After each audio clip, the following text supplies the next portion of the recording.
गुरुर्ब्रह्मा गुरुर्विष्णू गुरुर्देवो महेश्वरः गुरुः साक्षात् परब्रह्म तस्मै श्री गुरवे नमः. हरि ओम तत्सत. ब्रह्मानंदे आत्मानंद हे प्रकरण सुरू आहे. म्हणजे आज त्याचा संपूर्ण होणार आहे, म्हणजे शेवट होणार आहे. आणि हा सगळा जो या प्रकरणाचा उपदेश आहे तो मंद अधिकाऱ्याला आहे.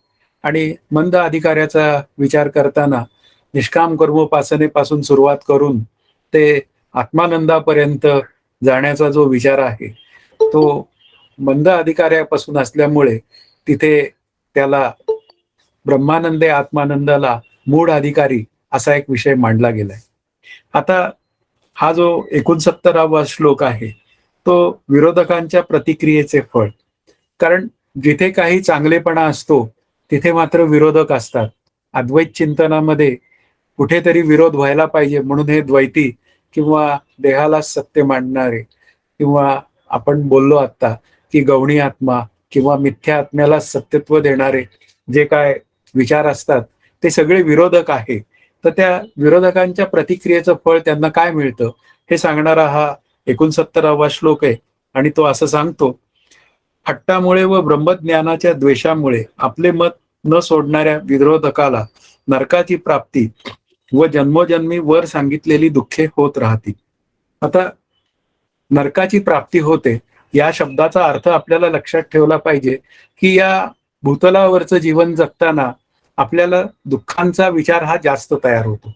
म्हणजे मला पाहिजे असतं सुख आणि मी सतत त्या दुःखाचाच अनुभव घेत राहतो. कारण आपल्या अद्वैत चिंतनाने काय सांगितलंय की त्या मुख्य आत्मस्वरूपाशी मी एकरूप व्हायला पाहिजे. आणि त्या देहालाच आत्मा म्हणणाऱ्यांचं मत किंवा आणखीन आपण म्हणूया पुत्रालाच आत्मा म्हणणाऱ्याचं मत ते सगळं त्याज्य मत आहे. हा विचार एवढ्या सगळ्या श्लोकांमधनं सांगितला आणि ते जर मला लक्षात आलं तर मग मी त्या मुख्य आत्मस्वरूपाकडे जाण्याचा विचार हा सहज करू शकतो. पण हे जे विरोधी लोक असतात हट्टामुळे किंवा त्यांच्याकडे द्वेष असतो, खूप पराकोटीचा द्वेष असतो, त्यामुळे काही वेळा विरोधक या श्रुतींचे किंवा उपनिषदात सांगितलेल्या काही वाक्यांचे विपरीत अर्थ लावतात. आणि विपरीत अर्थ लावून मग मात्र ते नरकात जातात, म्हणजे दुःख भोगतात किंवा पुनरपी जननम पुनरपी मरणम म्हणजे जन्म मरणाच्या तीराला जाऊन ते सतत या तीराकडनं त्या तीराकडे किंवा त्या तीराकडनं या तीराकडे म्हणजे जन्माच्या तीराकडनं मृत्यूच्या तीराकडे किंवा मृत्यूच्या तीराकडनं जन्माच्या तीराकडे अशा पद्धतीने ते येत आणि जात राहतात. आणि मग ते वासनांचे ढीग तयार होतात. इथे म्हटलंय म्हणजे याचा अर्थ जन्म घ्यावा लागे वासने संगे, म्हणजे वासना या कायम शिल्लक राहतात आणि प्रत्येक वेळी आपल्याला नवीन नवीन मॉडेल म्हणजे कधी कधी भोगयोनीची सुद्धा मॉडेल आपल्याला मिळतात. हा त्यातला 69व्या श्लोकाचा विचार आहे. म्हणून इथे हट्ट करण्यात अर्थ नाहीये. जे संत श्री गुरु अद्वैत तत्वज्ञान सांगणारे आहेत त्यांचा मी पाठपुरावा करणं हाच खरा माझ्या अभ्यासाचा हेतू आहे. दोघांना वेगळी फळे मिळतात याचे कारण हा 70व्या श्लोकाचा विचार आहे. ब्रह्मज्ञ ब्रह्मरूपच असल्याने त्याला ईश्वरत्वही असते, त्यामुळे तो शिष्य व विरोधक यांना जे म्हणतो ते तसेच होते. आता ब्रह्म हा हा जो ब्रह्मज्ञ आहे म्हणजे हा आनंदरूप झालेला श्री गुरुरूप झालेला म्हणजे श्री गुरुच्या पदी असलेला जो ब्रह्मज्ञ आहे तो ईश्वर रूप आहे. वाच्यार्थ आणि लक्षार्थाचा विचार करायची वेळ येते तेव्हा मी माझ्या गुरूंबरोबर एक चर्चा केली. त्यावेळी मी त्यांना म्हणालो की तेच आलं ते ज्ञानाचे बिंब, अशा पद्धतीने त्या श्री गुरूंना ब्रह्मरूप आहेत म्हणून त्यांना आनंदाचे स्वरूपाशी एकरूप झालेले ते आहेत असं बोललं जातं. म्हणजे ते ब्रह्मस्वरूपाशी एकरूप झालेले आहेत याचा अर्थ त्यांना अन्वय दृष्टीने आनंदाचा अनुभव आलेला आहे. मग आता जी ब्रह्मरूप झालेली व्यक्ती आहे ती वाच्यार्थाने ईश्वर असली पाहिजे. तर ते म्हणाले हो, फक्त एकच आहे की त्या ईश्वराच्या आज्ञेत म्हणजे ईश्वराच्या घडवणाऱ्या प्रसंगामध्ये श्रीगुरु नावाचं तत्व किंवा हे ब्रह्मज्ञ त्याच्यामध्ये कुठेही अडथळा निर्माण करत नाही. पण याचा अर्थ काय आहे की जसं ब्रह्म वाच्यार्थाने आणि लक्षार्थाने असे विचार मांडले जातात की ब्रह्मच वाच्यार्थाने ईश्वर होतं असा एक अध्यारोपित भाव आपल्या पुढे मांडला जातो, तसाच हा श्री गुरूंच्या बाबतीत आहे. म्हणून तो शिष्यांना आणि विरोधकांना सारखाच उपदेश करतो. तो दयाळू असतो.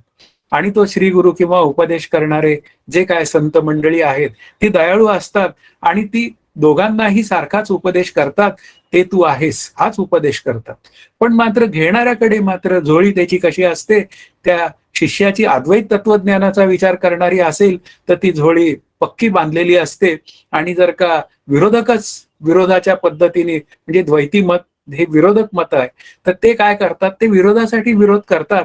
मग त्यातून त्यांना पुन्हा जन्ममरणाची अनर्थ परंपरा किंवा सुखदुःखाचा लाभ होतो. म्हणून इथे काय आहे की असे फरक का पडतात, पुन्हा त्याचाही चर्चेचा विचार इथं केला गेलेला आहे की शिष्याकडे सत्वगुण असतो आणि सत्वगुणामुळे तो आनंदाकडे जाण्याचा विचार करतो. आपले समर्थही तसंच म्हणतात, सत्वगुणे भगवत भक्ती, रजोगुणे पुनरावृत्ती आणि पुन्हा तमोगुणे पाविजेती. कुठे तर अधोगती. म्हणजे याचा अर्थ काय आहे की रज आणि तमयुक्त असलेले हे जे विरोधक आहेत ते मात्र काय होतात, अधोगतीला जातात. म्हणजेच याचा अर्थ ते जन्ममरणाची अनर्थ परंपरा भोगतात. हा त्यातला एक महत्वाचा विचार आहे. म्हणून इथे काय आहे, त्या वाच्यार्थाने असलेल्या ईश्वराचा विचार जेव्हा करायची वेळ येते तेव्हा त्या ईश्वरी आज्ञा पाळणं हे आपल्यावर मुख्य कर्तव्य आहे. की या श्री गुरूंनी मला आज्ञा दिलेल्या आहेत या शब्दाचा अर्थ त्या ईश्वराने दिलेल्या मला आज्ञा आहेत असा त्याचा अर्थ होतो. ते जेव्हा मला सांगतात की तू पंचदशीचा अभ्यास केला पाहिजे, तेव्हा मी पंचदशीचा अभ्यास करणं ही ईश्वरी आज्ञा आहे. आणि अशी ईश्वरी आज्ञा सत्वगुणामुळे तो शिष्य अद्वैत तत्वज्ञानाचा विचार करणारा जो शिष्य आहे तो ती पाळतो. पण हे विरोधक आणि हट्टी लोक जे असतात ते मात्र पाळत नाहीत. म्हणून त्यांना त्या आनंदाशी एकरूप होण्याचा कुठलाही मार्ग सापडत नाही. कारण काय आहे की मी जर का माझी कर्म ईश्वरार्पण बुद्धीने अर्पण केली तर मी सुद्धा माझ्या आनंदापर्यंतचा प्रवास पूर्ण करू शकतो. हा त्यातला भाग आहे. म्हणून इथे हे सद्गुरू संत यांना त्रास देण्यात अर्थ नाहीये. आपल्याला पाहायला गेलं तर मागील काही गोष्टी पाहिल्या तर तुकाराम महाराजांना किती त्रास दिला लोकांनी किंवा ज्ञानदेवांना समर्थांना, काय कमी त्रास दिला का? पण त्या त्रासातनं त्यांना मिळालं काय? जो त्यांना शरण गेला तो मात्र आनंदाशी एकरूप झाला. त्या गाथा बुडवायला लावल्या मान्य, पण त्यानंतर जेव्हा त्या गाथा वर आल्या तेव्हा मात्र त्यांनी शिष्यत्व पत्करलं आणि त्यावेळी तो त्या आनंदाशी एकरूप होण्याचा मार्ग शोधून घेतला गेला.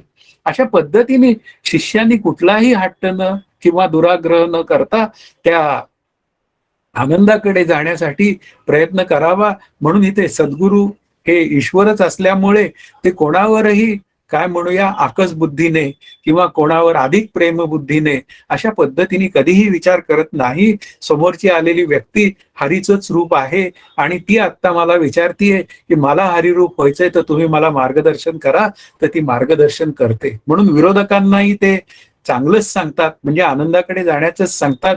तसंच त्या शिष्यालाही आनंदाकडे जाण्याचंच सांगतात. हा त्यातला महत्वाचा भाव आहे. त्यांच्याकडे भेददृष्टी नसते.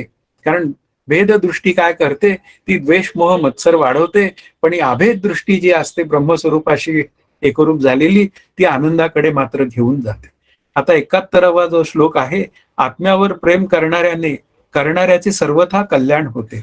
या उलट साक्षी आत्म्यालाच प्रेमाचे सर्वस्व मानून जो त्याची उपासना करतो त्याचा प्रिय आत्मा कधीच नष्ट होत नाही. आता साक्षी आत्म्यालाच, साक्षी म्हणजे काय, अंतःकरण उपहित चैतन्याने जणू काही संकुचित झालं आत्मतत्व की त्याला साक्षी असं म्हणतात. म्हणजेच अंतःकरण उपहित चैतन्याला साक्षी असं नाव आहे.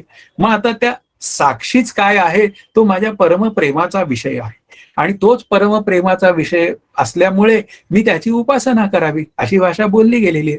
पण आत्मा म्हणजे साक्षी हे एकमेव अद्वितीय असल्यामुळे त्याची उपासना होऊ शकत नाही. पण पुन्हा काय आहे, त्याचंच रूप असलेला विठ्ठल, त्याचंच रूप असलेला राम किंवा त्याचंच रूप हे सर्वांमध्ये आलेलं आहे. त्याने हे जग निर्माण केलं, तो त्या आकाराचा झाला. साक्षी म्हणजे पुन्हा आलं ब्रह्म. कारण बोलायची वेळ जेव्हा येते ती पिंड सापेक्षता किंवा ब्रह्मांड सापेक्षता, म्हणून इथे साक्षी शब्द कधी कधी ब्रह्मांड सापेक्षतेने घ्यायलाही काही हरकत नाही. अशा पद्धतीने मात्र काय होतं की तो त्या परमप्रेमाचा विषय तो साक्षी असतो, म्हणजे आत्मा असतो. आणि आत्मा कधी जन्माला येत नाही म्हणून त्याला स्थिती नाही, म्हणून त्याला नष्ट होणेपणा नाही. आणि ते मी आहे म्हणून मीही नष्ट होणेपणा नाही. अशा पद्धतीने तो त्याची उपासना करतो, विठ्ठलाची उपासना करतो. सगुण निर्गुणामध्ये पुन्हा भेद करत नाही आणि उपासनेच्या निमित्ताने चित्त शुद्ध आणि शांत करून तो खऱ्या आनंदाशी एकरूप होतो. असा त्याचा प्रिय आत्मा कधीच नष्ट होत नाही. याचा अर्थ काय आहे की त्यांनी ते जाणलेलं असतं आणि जाणलेलं असल्यामुळे तो नष्ट होणं कधी शक्य नाही. पण जो जाणत नाही मात्र तो काय आहे, तो आत्मा हत्यारा आहे असं समर्थांची भाषा आहे. आणि त्या आत्मा हत्याराला त्यांनी म्हटलेलं आहे समर्थांनी, तो कैचा म्हणावा भला, अशी एक भूमिका मांडलेली आहे की अशी जी काय आत्महत्या आहे जन्ममरणाची अनर्थ परंपरा भोगणारी, ती मात्र आपल्याला अजिबात मान्य नाही. म्हणजे अद्वैत तत्वज्ञानाचा विचार करणाऱ्याला मान्य नाहीये. तर त्यांनी मात्र या परमप्रेमाचा विषय असलेला जो आत्मा आहे त्याच्याशीच एकरूप होण्याचा प्रयत्न केला पाहिजे. म्हणजे त्याचंच कल्याण होण्याची सर्वथा व्यवस्था आहे. हा या 71व्या श्लोकाचा विचार आहे. 72व्या श्लोकामध्ये आत्मा परमानंद रूप आहे असं सांगतात. आत्मा हा परमप्रेमाचा विषय असल्याने तो परमानंद रूप आहे असे सिद्ध होते.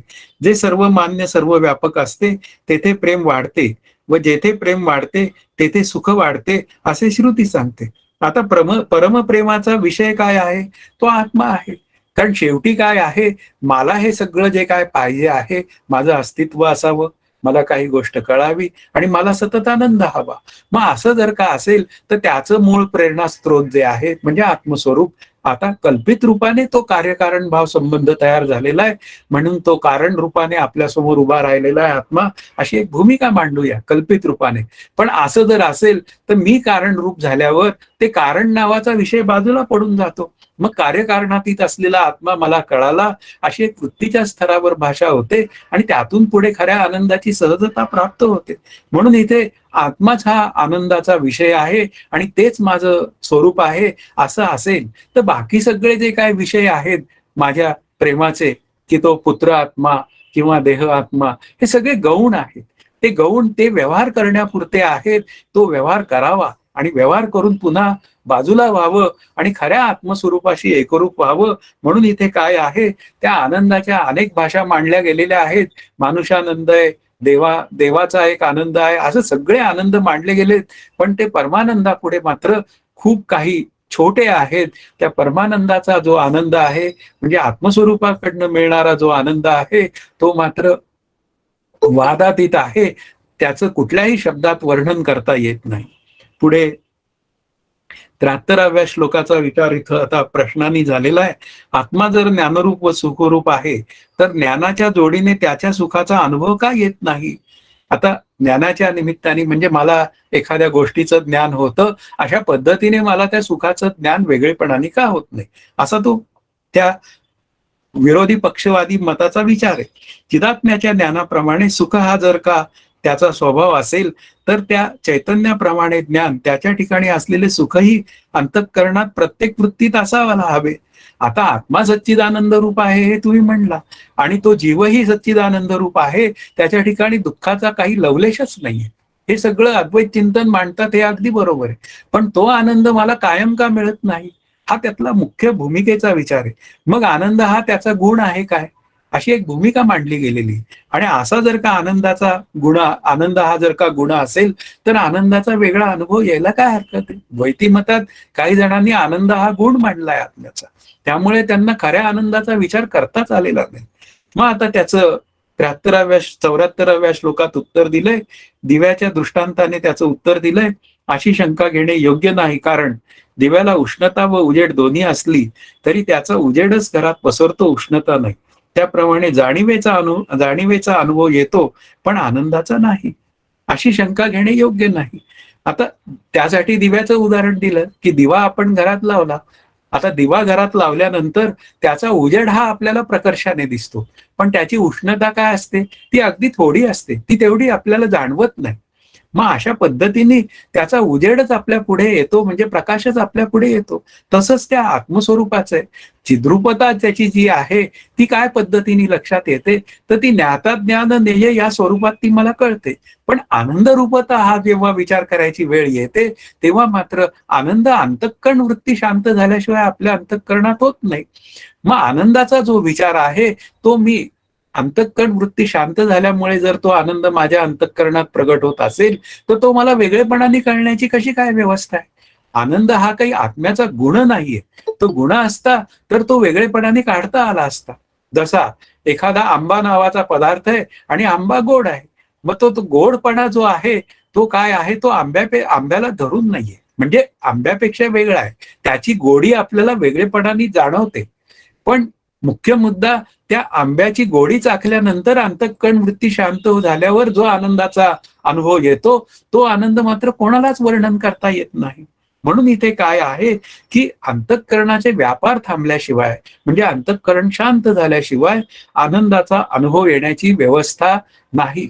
म्हणून अस्तित्व रूपाने मला कळतो, कारण अस्तित्व माझं वेगळेपणाने मला देहाच्या अस्तित्वाच्या निमित्ताने त्याच्या आत्मस्वरूपाकडनं आलेल्या अस्तित्वाचा विचार करता येतो थोड्या फार पद्धतीने. तसंच काहीसा आनंदाचाही विचार आपल्याला करायला शिकलं पाहिजे, की आनंद हा अंतःकरण वृत्ती शांत झाल्यावरच होतो. पण आनंद मात्र आपल्याला पुन्हा सच्चितप्रमाणे वेगळेपणाने आपल्याला त्याचा अनुभव घेता येत नाही. हा त्यातला एक महत्वाचा भाग आपल्याला कळला पाहिजे. आता 75वा जो श्लोक आहे, फळाच्या दृष्टांताने तेच उत्तर दिलेले आहे. जसे एखाद्या फळाला गंध, आकार, रस, स्पर्श हे चारही गुण असले तरी एका इंद्रियाने एका वेळी एकच गुण कळतो, दुसरा नाही. त्याप्रमाणे चित्तामध्ये फक्त चैतन्यच प्रगट होते, सुख नाही. आता इथे फळाचा दृष्टांत दिलाय की फळाला गंध आहे. आता गंध असल्यामुळे त्या गंधाचा जो वास आहे तो आपल्या घ्राणेंद्रियाला म्हणजे नाकाला येणं शक्य आहे, किंवा त्याचा आकार जो आहे तो डोळ्यांना मला कळेल, रस हा आहे तो जिभेला मला कळेल, आणि स्पर्श जे आहे तो त्वचेला होईल. आता हे चारही गुणधर्म वेगळे आहेत आणि ते चारही गुणधर्म त्या चार वेगवेगळ्या इंद्रियांनी मला कळतात. म्हणजेच काय आहे, पदार्थात जे अनेक प्रकारचे गुण आहेत ते मला वेगवेगळ्या इंद्रियांनी कळतात. पण आनंद नावाचा जेव्हा विचार करायची वेळ येते तेव्हा माझ्या चित्तामध्ये आनंद प्रगट झाला, म्हणजे माझ्या अंतःकरण वृत्तीने तो आनंद अवधारण केला. आता अवधारण केला तर ते चैतन्य प्रगट होतं, ते चित्तामध्ये होतं, ते वेगळेपणाने होत नाही. मग जिथे चित्ताची एकाग्रता साधते तिथे हे सुख प्रगट होतं, कारण त्या आनंदाचा म्हणजे त्या आत्मरूप आनंदाचा सुख हा गुण नाही, आणि गुण नसल्यामुळे ते सुख जे आहे ते वेगळेपणाने मला कळत नाही, ते एकरूपतेनेच कळतं. आणि ज्या अर्थी मुख्य मुद्दा काय आहे, ज्या अर्थी माझी अंतःकरण वृत्ती विशेषत्वाने असलेले व्यापार थांबवून शांत झालेली आहे, तेव्हा ती शांत झालेली अंतःकरण वृत्ती ही आनंदाशी एकरूप असलेली अंतःकरण वृत्ती असते, आणि तिला सहजता येणं हाच तर खऱ्या आपल्या अभ्यासाचा विचार आहे. माझी अंतःकरण वृत्ती सुखी किंवा दुःखी न होणं हेच तर खरं आनंदाचं लक्षण आहे. पण हे आनंदाचं लक्षण कळण्यासाठी आपल्याला ते आनंदाचं लक्षण असं डोकावून पाहता येत नाही, म्हणजे वेगळेपणाने. जसा इथं फळाचा आकार, रंग वगैरे वेगवेगळ्या इंद्रियांनी पाहता येतो, तसं इंद्रियांना भोगीजे, म्हणजे इंद्रियांना त्या आत्मज्ञानाचा विचार करण्याची कुठेच व्यवस्था नसल्यामुळे त्या चित्तामध्ये तो जो आनंदाचा अखंड अनुभव आहे तो शांत अंतःकरण वृत्ती या स्वरूपात मला कळतो, पाहायला गेलं तर. असा त्यातला एक मुख्य विचार आहे. पुढे 76व्या श्लोकाचा विचार आहे, हा दृष्टांत आत्म्याला जुळत नाही. चित्त व आनंद वेगळे नाहीत, पण फळाचे रंग, गंध इत्यादी गुण एकमेकांपासून वेगळे आहेत असे म्हटले तर चित्त व आनंद यांचे ऐक्य आत्मस्वरूपात आहे की वृत्तीमध्ये आहे, असा तो विचार आहे. की ते चित्त व आनंद यांचं ऐक्य जे आहे ते कशात आहे, ते वास्तवात स्वरूप दृष्टीने आहे. पण ते काय आहे, ते वृत्तीच्या निमित्ताने आपल्याला कळण्याची व्यवस्था तयार होते. हा त्यातला भाग आला पाहिजे. की फळाचे रंग मला वेगवेगळेपणाने कळले हे म्हणतात, मान्य आहे. पण मुख्य मुद्दा काय आहे की तो आनंद मला जर कळून घेण्याची व्यवस्था करायची असेल तर इथे काय आहे, तो आनंद मला शांत अंतःकरण वृत्तीत येतो. म्हणून इथे त्याचा प्रश्न असा आहे की तुझ्या मताने चैतन्य व आनंद यांचे ऐक्य उपाधीमुळे आहे की स्वाभाविक आहे. हा त्यातला आहे, कारण वृत्ती ही सुद्धा उपाधीच आहे. आता उपाधीमुळे असतं तर मग काय आहे, त्या उपाधीच्या निराशा पाविजया ठाया असं कशाला म्हटले असते ते. म्हणजे उपाधीमुळे नाही तर ते कशामध्ये आहे, ते सहजच आहे. मुख्य मुद्दा काय आहे, आत्म्याचं ऐक्य हे सहजच आहे. वास्तवात पाहायला गेलं तर त्याचा आणि वृत्तीचाही संबंध नाहीये. म्हणजे इथं काय आहे, म्हणजे ते ऐक्य वृत्तीत असते की आत्म्यात. असं जर का विचार करायची वेळ आली तर त्याचं उत्तर जे काय आहे ते 77व्या श्लोकात दिलेलं आहे. ऐक्य आत्म्यात आहे असे मानले तर, एक चित व आनंद हे आत्मस्वरूपात एक आहेत असे मानले तर फुलातील गंध व रंग गुण सुद्धा फुलात एकरूप आहेत असे म्हणता येते, कारण त्यातील इतर गुणांना सोडून एकच गुण वेगळा करता येत नाही. असं दोन्ही प्रकारे विचार करता येतो. इथे दुसराही विचार मांडलाय, इंद्रियांच्या भेद असल्यामुळे गंध व रंग भेद असतो असे म्हटले तर रजसत्व वृत्तींमुळे चित व आनंद यांच्यात भेद निर्माण होतो. म्हणजे इथे काय आहे की इंद्रियांच्या निमित्ताने आपल्याला वेगवेगळे आकार, किंवा आपण म्हणूया डोळ्याला दिसला आकार, नाकाला त्याचा वास आला, अशा पद्धतीने आपण इंद्रियांचा विचार केला. पण आनंदाचाही विचार म्हणजे चित्ताचाही विचार केला पाहिजे, म्हणजे चित्ताचाही विचार केला पाहिजे. मग चित्तामध्ये तो आनंद ग्रहण करून राहतो असं जेव्हा बोललं जातं तेव्हा त्या कोणत्या चित्तामध्ये? ते सत्वगुणी चित्तामध्ये. आता रजोगुणी चित्तामध्ये आहे काय, असे विचार करायची वेळ येते. म्हणून इथे काय आहे, सत्वगुणे भगवत भक्ती, आणि भगवत भक्तीचं दुसरं नाव आहे विठ्ठलमय अवस्था. म्हणजे याचा अर्थ काय आहे, सत्वगुणाच्या निमित्ताने जेव्हा माझी अंतःकरण वृत्ती शांत होते तेव्हा मात्र तो आनंद मला प्रगट होतो. मग अशा पद्धतीने दृष्टांत व द्राष्टांत यात विरोध नाही. आपल्याला काय सांगायचंय ना ते लक्षात घ्या, की त्यांनी काय सांगितलं की एखाद्या फळाला गंध असतो, रूप असतो, रस असतं, सगळं आहे. पण ते जरी वेगळेपणाने कळलं तरी सुद्धा शेवटी मला त्या फळाचं ग्रहण केल्यानंतर मिळतं काय? मिळतं काय? तर मला आनंदच मिळतो. किंवा माझं अस्तित्व राहावं अशी जेव्हा मी भूमिका मांडतो तेव्हा ते मला आनंदासाठीच आहे. किंवा मला एखादी गोष्ट कळावी असं मी भूमिका मांडतो तेव्हा ती सुद्धा आनंदासाठीच आहे.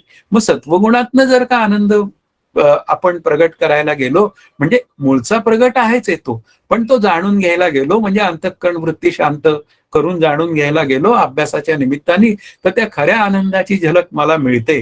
म्हणून इथे काय आहे की फुलाला दोन्ही प्रकारे विचार केल्यावर असे कळते की फुलाचा गंध नाकाला येऊन रंग डोळ्याला कळणार हे कळे, हे जसे वेगवेगळ्या रीतीने कळतात त्याचप्रमाणे माझी वृत्ती जर का रजतमात्मक असेल तर मला त्या आनंदाचा प्रकार वेगळेपणाने कळल, म्हणजे विषयाच्या निमित्ताने कळेल, पण आनंद मात्र तोच असणार आहे. आणि सत्वगुणातनं जर का मला आनंद कळला तर तो टिकाऊ आनंद असतो. म्हणून दोन्ही प्रकारे तेच सांगण्याचा खऱ्या अर्थाने प्रयत्न आहे. आता 78व्या श्लोकामध्ये वरील विधानाचं स्पष्टीकरण दिलंय. सत्वगुणाच्या बुद्धीत चित व आनंद यांच्या ऐक्य अनुभवाला येते, कारण ती वृत्ती निर्मल आहे. पण जेव्हा बुद्धिवृत्ती रजोगुणी बनते तेव्हा ती मलिन असल्याने त्यातील आनंदाचा भाग झाकला जातो. आता इथे परत तेच सांगितलं की सत्वगुणामध्ये चित व आनंद हे दोन्ही एकरूप होतात आणि त्यामुळे आनंद रूपतेने ते प्रगट होतात. मागे एकदा मंदाताईंनी प्रवचन करताना असं सांगितलं की 66% माणसाला अनुभव आहेच आहे, मग आता काय, त्यांनी 34% गोळा करायचे. म्हणजे मी आनंदरूप आहे हे कळलं पाहिजे. आता मी आनंदरूप आहे हे जर कळून घ्यायचं असेल तर मला शुभवृत्ती म्हणजे सत्ववृत्ती ही माझ्या अंतःकरणात सहज ठेवावी लागेल. मग सत्ववृत्तीमध्ये मलविक्षेप आवरण दोष नसतात.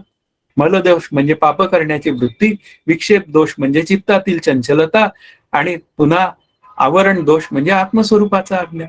सत्वगुणामध्ये त्या आनंदाकडे जाण्याची सतत प्रवृत्ती असते, पण रजतमामध्ये मात्र त्या आनंदा तो विषयांमध्ये आनंद शोधायची प्रक्रिया असते. आणि मग विषयांमध्ये आनंद शोधायची प्रक्रिया असल्यामुळे रजगुण हा मलिन सत्व प्रधान आहे.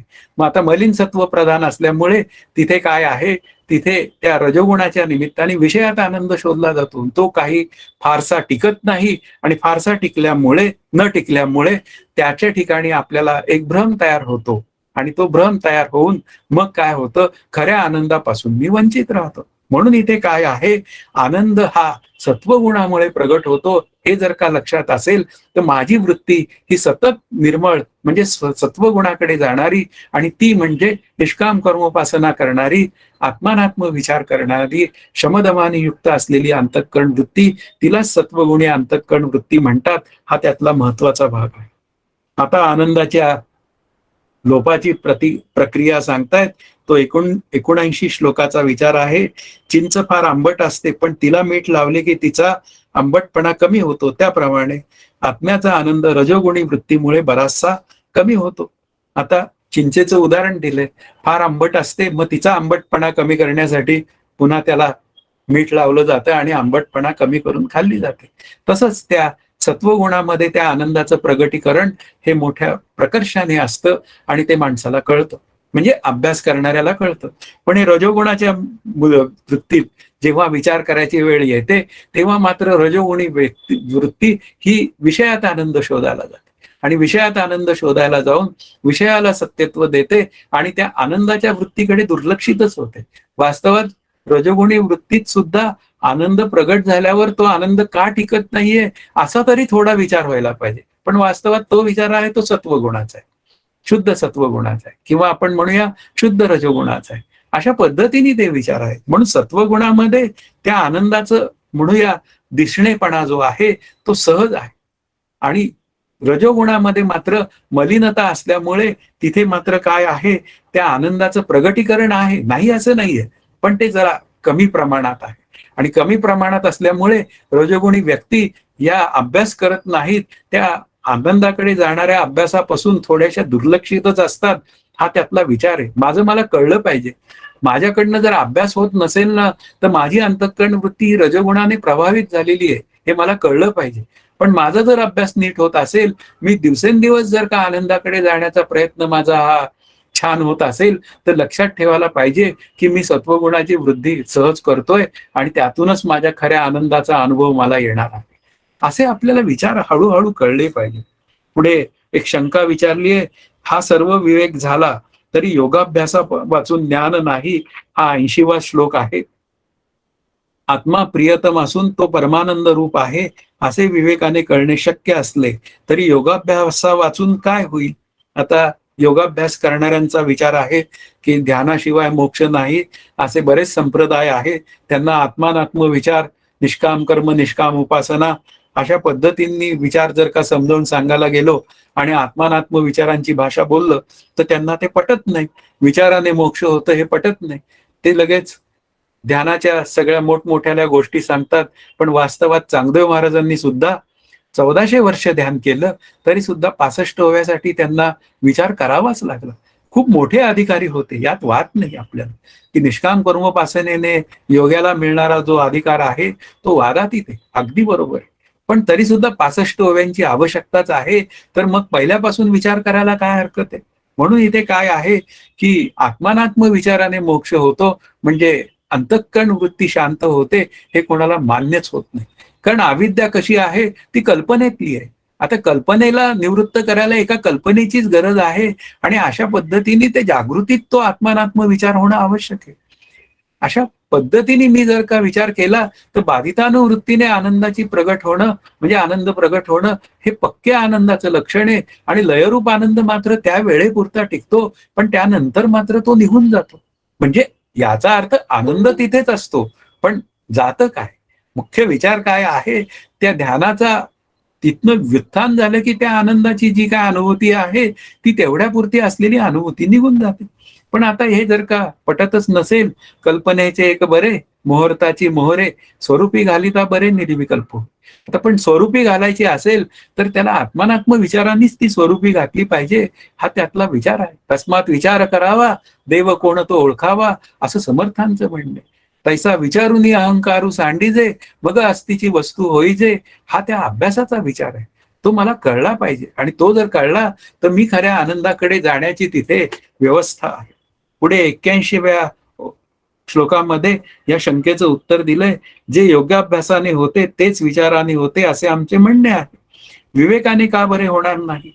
आता जे योगाभ्यासाने होते असं तुमचं म्हणणं आहे, पण तरी 65 ओव्यांचा जाऊ दे. आता जे योगाभ्यासाने होते तेच विचाराने होते. शेवटी मिळणारा आनंद तोच आहे. श्री शंकराचार्य तेच सांगतात, वस्तुसिद्धीर विचारेने न कश्चित कर्म पोटीवीर. म्हणजे त्यांचंच म्हणणं आहे, कोट्यावधी कर्म केली तरी पुन्हा मला माझ्या आनंदाचा अनुभव येणार नाही. मग आता ध्यान कशात मोडतं. ध्यान करणीय आहे. ध्यान हे त्या कर्त्याच्या स्वाधीन आहे. आत्मा वस्तुतंत्र आहे. व वस्तुतंत्र आत्मा आहे, तर तो जर मला कळून घ्यायचा असेल तर अज्ञानाचं आवरण जे आहे ते निवृत्त केलं पाहिजे. मग अज्ञानाचं आवरण जर मला दूर करायचं असेल तर ते अविद्येचं आवरण विचाराने दूर होतं, म्हणजे आत्मविचाराने दूर होतं. म्हणजे एवढं जर का असेल तर मग कर्म उपासनेचा विषय कशासाठी? अहो, निष्काम कर्म उपासनेने चित्ताची शुद्धता आणि शांतता आणि त्याने मोक्ष होतो असं जेव्हा बोललं जातं, तेव्हा काय आहे, मध्ये अविद्येची निवृत्ती ही आत्मानात्म विचाराने होते, हे शब्द आहेतच.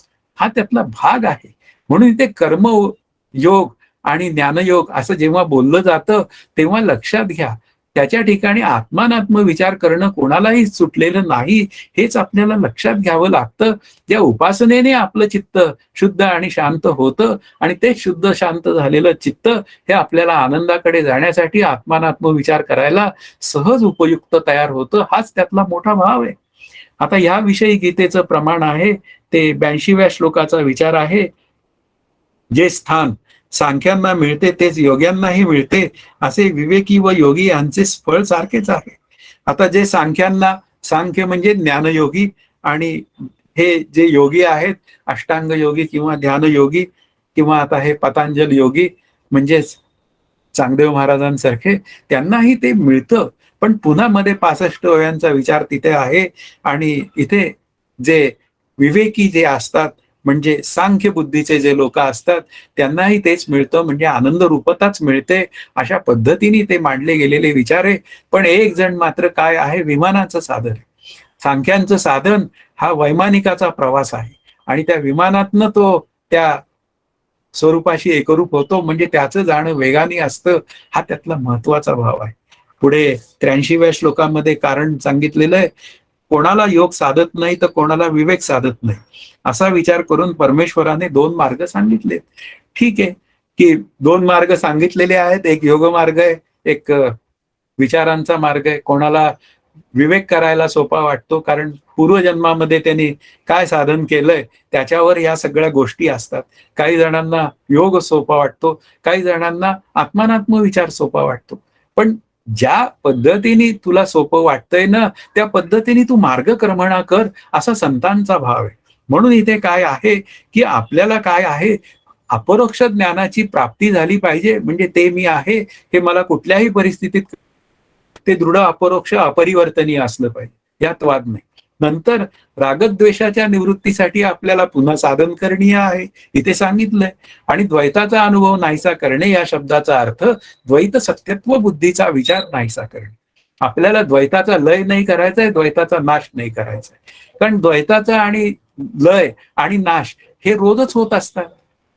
नाश आपल्याला करता येणं शक्य नाही, माझं बोलणं चुकलं, कारण नाश हा ईश्वर करतो, पण लय मात्र झोपेमध्ये रोज होतो. तरी झोपेला ब्रह्मज्ञानाचा दर्जा कुठे देता येणार आहे? मग पुढे काय येतो, मग जागृतीत असताना जर का मी ते जीवदशा बाधित केली, अज्ञानाची निवृत्ती केली, तर मग मला माझ्या आनंदाकडे जाण्याची व्यवस्था आहे. आत्ता हा जो आत्मानंदाचा विचार आहे, शेवटी तो अद्वैतानंदाच्या विचारात जाईल, तेव्हा तो सगळा विचारांचा परमार्थ असेल, हा भाव आपल्याला लक्षात घ्यावा लागेल. कारण काहीही जरी झालं तरी विचार करण्याशिवाय पर्याय नाहीये, हे सर्व संतांचं सांगणे आणि ते आपल्याला मान्य. पुढे आता 84वा जो श्लोक आहे तो ज्ञानयोगी योग साधकाला प्रश्न विचारतो, तुझ्या योगात काय अधिक आहे? योगी व विवेकी यांना ज्ञानरूप फल सारखेच सांगितलेले आहे, शिवाय रागद्वेष नाहीसे होणे हे दोघांच्या बाबतीत सारखंच आहे. आता रागद्वेष नाहीसे झाल्याशिवाय मला माझ्या आनंदाकडे जाता येणार नाही, म्हणजेच याचा अर्थ मला भगवत अर्पण बुद्धीनी कर्म केलीच पाहिजे. मग तुझ्या योगात काय अधिक आहे की 1400 वर्ष जर का करायचा योग आणि 65 ओव्यांसाठी ज्ञानदेवांकडे जायचंय, मग आधीच जायला काय हरकत आहे मला? मग पहिल्यापासूनच मी आत्मानात्म विचार करणारे माझे श्री गुरु आहेत त्यांच्याकडे जावं आणि दोघांनाही फळ तर तेच मिळतंय. मग मी वेळ कशाला वाया घाल बाबा माझ्या आयुष्याचा, असंही पुढे बोलायला लागतच. म्हणजे याचा अर्थ वेळ वाया घालवला असं म्हणत नाहीये. चांगदेव महाराजां थोर संत होते, म्हणजे ते मोठी व्यक्ती होती. माझी लायकी पण नाहीये 1400 वर्ष योग करण्याची, हे मी स्पष्ट करतो. पण माझी योग्यता जर का आत्मानात्म विचार करण्याची असेल तर दोघांना काय आहे, वेगळं काही मिळत नाही. दोघांनाही रागद्वेष नाहीसे होणं हे दोन्हीकडेही सारखंच आहे. ध्यानाने रागद्वेष नाहीसे होतात, आत्मानात्म विचारांनीही रागद्वेष नाहीसे होतात. हरीची दासा हरी दाही दिशा, हा विवेकी माणसाचा विचार आहे की त्याने हे जग निर्माण केलं, म्हणजे त्या ईश्वराने जग निर्माण केलं, तो त्या आकाराचा झाला. मग तिथे काय आहे, प्रत्येक आकारामध्ये तो आहे, म्हणून प्रत्येक आकारामध्ये मी हरी पाहतो. हे समस्त ही वासुदेव ऐसा प्रतिती रसाचा ओतला भावो, ही भक्ता माझी रावो ज्ञानी या तोची, हे ज्ञानदेव म्हणतायत. म्हणजे ज्ञानदेव तर उत्कृष्ट योगी होते. आपल्या चांगदेव महाराजांनी वाघावर आले आणि हातात सापाचा चाबूक केला होता. ज्ञानदेवांनी तर सरळ भिंतच चालवली. म्हणजे याचा अर्थ ज्ञानदेव तर बॉस होते योग्यातले, पण तरी सुद्धा त्यांनी मात्र हा 12वा अध्याय लिहिला, 9वा अध्याय लिहिला. हे समस्त ही वासुदेव असा त्याचा विचार, किंवा तैसा विचारून अहंकारू सांडीजे, हे बोलणारे आहे. म्हणजे याचा अर्थ काय आहे, त्या योगात काय अधिक आहे की बाबा दोघांनाही फल तेच मिळतं, म्हणजे तो आत्मस्वरूपाशीच एकरूप होतो. हा त्यातला एक महत्वाचा भाव आपल्या दृष्टीने खूप महत्वाचा आहे. म्हणजे आपल्याला अभ्यास करायचा आहे, या वादात पडायचं नाहीये, एवढं लक्षात आलं तरी पुष्कळ आहे. पुढे असं म्हणतायत, विवेकाला रागद्वेषादी नसतात, आत्मा अतिप्रेमाचा विषय आहे असा निश्चय झालेल्याला विषयांचे प्रेम व आसक्ती नसते. असे असताना ते प्रेम येईल कुठून, काहीच प्रतिकूल नसणाऱ्याला द्वेष कसा वाटेल. आता प्रत्येक ठिकाणी जर का तो हरीला पाहत असेल, म्हणजे हरीच पाहत असेल, प्रत्येक पदार्थांमध्ये, जड अचेतन पदार्थांमध्ये तो हरी पाहत असेल, तो जड अचेतन पदार्थांचा रागद्वेष करत नाही, तर या चेतन लोकांचा काय रागद्वेष करणार.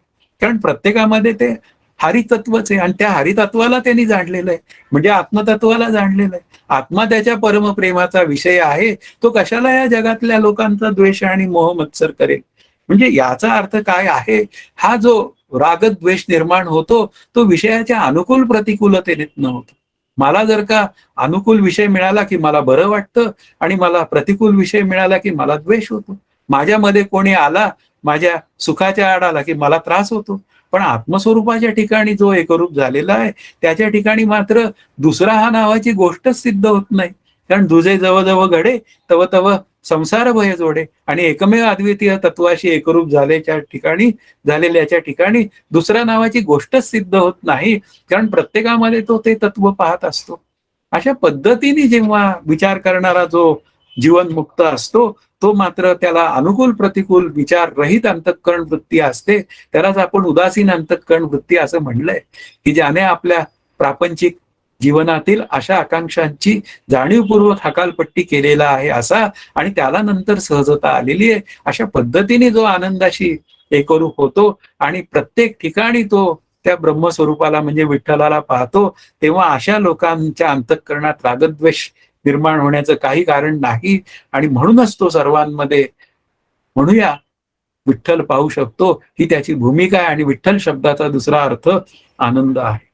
पुढे 86वा जो श्लोक आहे, दैनंदिन व्यवहारात रागद्वेष शक्य आहे ते सांगणार आहे. विवेकी व योगी या दोघांना देहादिकांना पीडा देणाऱ्याबद्दल सारखीच प्रतिकूल भावना होते. जो द्वेष करतो तो योगी नसेल, तर मग विवेकीही नसेल. आता विवेकी व योगी यांना देहादिकांच्या पीडा देणाऱ्याबद्दल प्रतिकूल भावना असते. इथे सांगितलंय, थंडी आहे तर त्यालाही शेकोटी पाहिजेच आहे, किंवा पाणी असेल तर ते सुद्धा त्याला पिण्याचं पाणी ते सुद्धा स्वच्छच पाहिजे, किंवा संरक्षणाच्या ज्या गोष्टी आहेत त्या सगळ्या तो जवळ बाळगतोच. म्हणून इथे काय आहे, पीडा देणाऱ्यांबद्दल प्रतिकूल भावना आहे पण द्वेष नाहीये.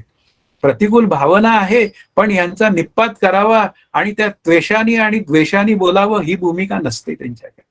भगवंतानी अर्जुनाला या सर्व लोकांना मारायला सांगितलंय, पण त्यांनी सांगितलंय पोटातलं पाणी न हलता, अशा पद्धतीने सांगितलंय. वास्तवात ते सुद्धा हरीचेच अवतार आहे, पण तरी सुद्धा त्यांचं वागणं हे अनुकूल नाही, म्हणजे ते समाजाला प्रतिकूल वागतायत, आणि प्रतिकूल वागतायत म्हणून त्या प्रतिकूल वृत्तीचा आपल्याला नाश करायचा आहे. आणि त्या प्रतिकूल वृत्तीचा नाश करायचा असेल तर या लोकांना मारूनच त्यांचा नाश करावा लागेल, त्याने ती प्रतिकूल वृत्ती निघून जाईल. म्हणून इथे काय आहे की असं प्रतिकूल भावना जरी असल्या, आत्मस्वरूपाशी ऐक्यरूप झालेल्याच्या ठिकाणी म्हणजे विवेकी असो किंवा योगी असो, त्या दोघांकडेही सारख्याच असतात. म्हणून ते राग मात्र द्वेष कसे असतात, तर ते आणलेले असतात, ते सामान्य रूपाने असतात, माझ्यासारखे ते आलेले नसतात. कारण आलेले राग द्वेष जे असतात ते मात्र द्वेष मोह मत्सरातनं येतात. पण या दोघांकडेही द्वेष मोह मत्सर नसल्यामुळे ते आणलेले राग असतात ते लोकांच्या कल्याणासाठी. गजानन महाराजांनी सुद्धा काही वेळा राग धारण केलाय, नंतर अक्कलकोट स्वामींनी केलाय, मामांनी केलाय, म्हणजे आपले कोल्हापूरचे मामा बाळू मामा त्यांनीही केलाय. पण त्यांनी कधी द्वेष केला का? नाही केला. लोकांच्या कल्याणार्थ त्यांनी रागद्वेष तयार केला, म्हणजे सामान्य रूपाने दाखवला, पण त्यात शिष्याचंच कल्याण केलं. पण मला रागद्वेष आला तर मला दुसऱ्याचं वाटोळं करावं असं वाटतं, हा माझा दोष आहे, हे लक्षात घ्या. म्हणून योगी आणि विवेकी यांनी आत्मस्वरूपाचे एकरूप झालेले जे असतात त्यांच्या ठिकाणी रागद्वेष नसतात, हा त्यातला महत्वाचा विचार आहे. अशा पद्धतीने ते विचार केले गेले. 87व्या श्लोकामध्ये द्वैताचा अनुभव दोघांचा सारखाच असतो हे सांगणार आहे. व्यवहाराच्या वेळी द्वैताचे भान दोघांना सारखेच असते. योग्याला जर समाधी काळी द्वैताचा अनुभव येत नसेल तर विवेकालाही तो विवेक काळी येतच नाही. आता व्यवहाराच्या काळी दोघांनाही भान असतं द्वैताचं. लोक त्यांनाही ते पदार्थ तसे तसे करतात. प्रत्येक आलेली व्यक्ती ते ओळखतात. आता श्री गुरु माझे आनंदाशी एकरूप झालेले, त्यांच्यासमोर उदय आला तर ते म्हणत नाहीत गजानन आला. त्याचं कारण नाही, त्यांना उदयच दिसतो, गजानन हा गजाननच दिसतो. पण हे लोकांचं काय असते, फार गैरसमज असतात की योगी म्हणलं की त्यांनी काहीतरी बालोन्मत पिशाच्यवत वागलं पाहिजे आणि विवेकी म्हणलं की तो हात धरून बसला पाहिजे. हे सगळं लोकांचे अवघड गोष्टी आहेत. म्हणून द्वैताचं भान दोघांनाही असतं. ते पेड्याला पेडाच म्हणतात आणि येड्याला येडाच म्हणतात, पण आम्हाला कळत नाही. वास्तवात त्या दोघांना ते द्वैताचं भान असतं आणि त्याप्रमाणे ते द्वैतातला व्यवहार अतिशय व्यवस्थितपणे करतात, उत्कृष्ट करतात. आता योग्याला समाधी काळी एखाद्या वेळी भान नसेल, मग विवेकाला सुद्धा विवेक करताना तो ज्यावेळी शुद्ध आनंदात असतो, बाधितानुवृत्तीत असतो, म्हणजे व्यवहार करताना, तेव्हा त्याला कुठे द्वेष असतो कोणाचा? कोणालाही द्वेष नसतो. म्हणून इथे काय आहे, त्या आनंदाचा अनुभव दोघांनाही सारखाच आहे. आणि तो आनंदाचा अनुभव केवळ त्या दोघांच्या प्रवृत्ती आहेत, एक योग प्रवृत्तीचा, एक विवेकी म्हणजे आत्मानात्म विचारी प्रवृत्तीचा, म्हणजे ज्ञानलक्षणा प्रवृत्तीचा आहे. पण वास्तवात दोघं खऱ्या आनंदाशीच एकरूप असतात. म्हणून त्यांना द्वैत दिसलं तरी ते बाधित द्वैत असतं. ते वास्तवात ते म्हणूया द्वैत म्हणजे सत्यत्व बुद्धीतलं द्वैत हे त्यांना कधीही भासत नाही. हा त्यातला मुख्य विचार आपल्याला कळला म्हणजे झाले. आता पुढे 88वा जो श्लोक आहे तो असं सांगतोय, विवेककाली द्वैतानुभव का येत नाही ते आम्ही अद्वैतानंद नावाच्या 3ऱ्या अध्यायात सांगू. ते ऐकून सर्वत्र मांगल्याचा वर्षाव होईल. आता पुढच्या प्रकरणाची सुरुवात आहे की तो खरा जो अद्वैतानंद आहे की दुसऱ्यांना पाहून मुख्य विवेककाळी द्वैतानुभव का येत नाही हे सांगणं जे आहे, म्हणजे अंतःकरण वृत्ती शांत राहते आत्मानात्म विवेकामध्ये, ते आत्मतत्व मी आहे अशा पद्धतीने जेव्हा विचार केला जातो तेव्हा मात्र त्याची अंतःकरण वृत्ती सहज शांत राहते. साधकावस्थेमध्ये तो शांत ठेवतो आणि जीवनमुक्त जो असतो त्या अद्वैतानंदाशी एकरूप असल्यामुळे, म्हणजे त्या ब्रह्मानंदाशी एकरूप असल्यामुळे ते सहजच कळून जातं. आता ते मात्र 3ऱ्या प्रकरणाचा विषय असल्यामुळे त्याचा 3ऱ्या प्रकरणात उहापोह होईल. पुढे आता योग्याला सतत आत्मदर्शन असेल तर योगी आम्हाला वंद्यच आहे असं सांगणारा 89वा श्लोक आहे. आत्मानंदाचा अखंड अनुभव घेणारा व सर्व जगाचा बाध करणारा अर्थात योगीच आहे असे म्हटले तर म्हणणारा संतुष्ट होऊन त्याची प्रगती होऊ दे. कारण योगीही आनंदात असतो, कायम आनंदात असतो. तसाच पुन्हा हा जो विवेक करणारा जो साधक आहे तोही मात्र कायम आनंदात असतो. आता दोघंही जर आनंदात असतील तर ते अखंड आनंदात असतात. विवेकी जो असतो तो बाधितानुवृत्तीने आनंदात असतो. योगी जो असतो तो व्यवहारात येत नाही तोवर तो त्या अद्वैतानंदातच असतो. दोघंही अद्वैतानंदात असतात. पण काय आहे त्या ठिकाणी काही जण मात्र काय असतात, प्रत्येकाचं घोडं पुढे दामटण्याचा प्रयत्न करतात आणि त्यातून मग काही गोष्टी विपरीत तयार होतात. तो आपला काही अभ्यासाचा विषय नाहीये. म्हणून योगीच जर का श्रेष्ठ वाटत असेल एखादा ध्यान करणाऱ्याला तर काय आता बोलणार आपण त्याला, रामकृष्ण हरी म्हणण्याशिवाय पर्याय नसतो. पण जे खरं असतं ते सत्यच असतं. आजच्या अभ्यासाचा शेवटचा श्लोक म्हणजे या ब्रह्मानंदे ब्रह्मानंदाचं जे प्रकरण आहे त्याचा हा शेवटचा श्लोक जो आहे तो आपल्याला असं सांगतोय. ब्रह्मानंद नावाच्या ग्रंथामध्ये या दुसऱ्या अध्यायात मंदबुद्धी अधिकाऱ्यांची सोय व्हावी म्हणून आत्मानंदाचे विवेचन केले. आता मंद अधिकारी म्हणजे निष्काम कर्मोपासना, पुन्हा शमदम उपरम आणि पुन्हा आत्मानात्म विचार, अशा पद्धतीने जो बोलला गेलेला विचार आहे तो आपल्याला कळला पाहिजे.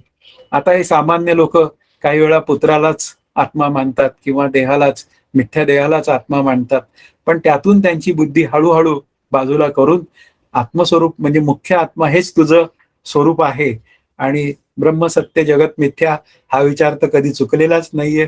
आणि तो जर का विचार करायचा असेल तर पुन्हा सतासत विलक्षण अनिर्वचनीय मिथ्या ही भाषा आपल्याला कळूनच घ्यावी लागते. म्हणजे पुन्हा विचारांचा परमार्थ हा आपल्या पुढे येतो.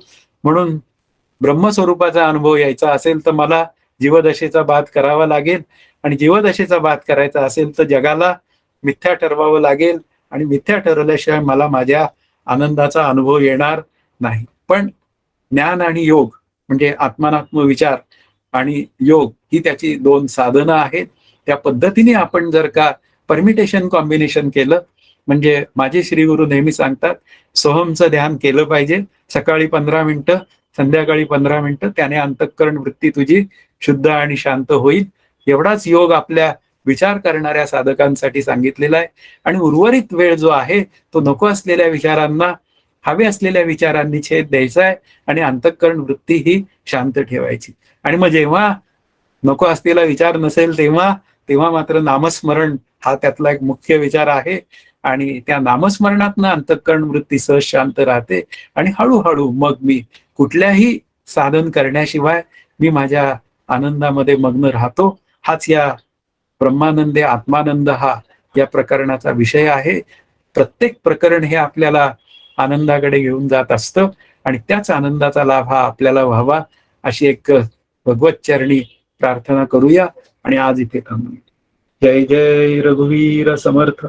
हरि ओम तत्सत. श्री पांडुरंगाय नमः. रामकृष्ण हरि भाऊ. रामकृष्ण हरि. ये 77वां श्लोक जो है ना, हाँ, उसमें 613 नंबर के पेज पर दूसरी लाइन 77 रजोवृत्तीमुळे चित्ताचा अनुभव येऊन, तो रजोवृत्ति से चित्त का अनुभव कैसे आ सकता है? सचित आनंद जो है वो एक ही तत्व के लक्षण बताए गए हैं ज्ञान अभ्यास करने के लिए. हाँ. 17व्या श्लोकामध्ये आहे का? हो हो 77 77. हाँ 77.